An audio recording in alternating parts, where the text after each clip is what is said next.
2, 1, release, release, release.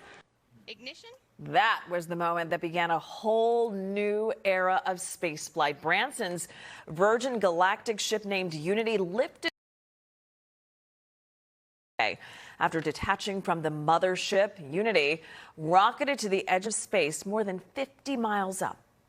NBC10's Rosemary spent the day talking with a well-known chief astronomer in Philly. We all know him. He's been around forever. This must have been way cool for him. Oh, yeah. Derrick, of course, we're talking about from the Franklin Institute. Yeah, I mean, he's been watching space exploration since the 60s, right?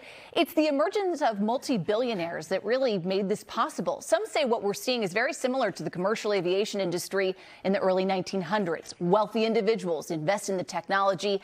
They're the first to take the flights. And then eventually, they open it up to the public.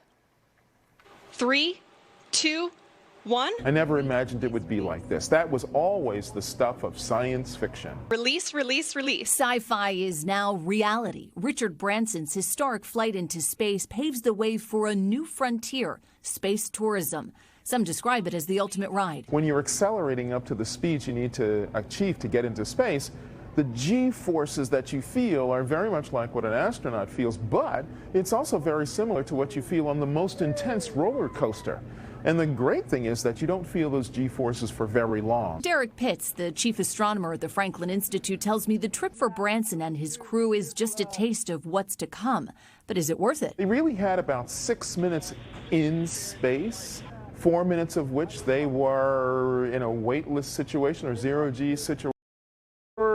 4 minutes and $250,000. The price tag is $250,000 per ticket. Wow, that's like tuition. I would just love to go to like Europe.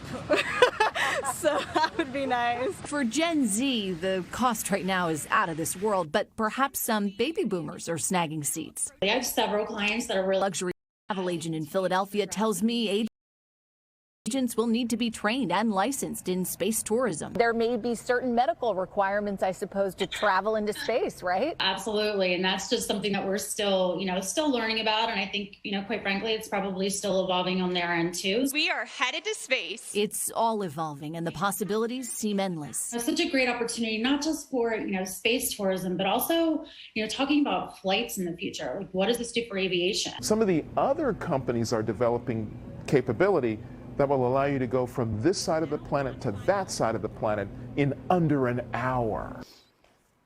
Yeah, that 18-hour flight to Hong Kong flashed to an hour. It may not only change how we visit other places on planet Earth like Asia or Africa, but visiting the moon, Mars.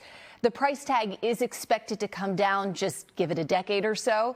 The next flight, of course, we're watching is on July 20th when billionaire Jeff Bezos rockets into space himself.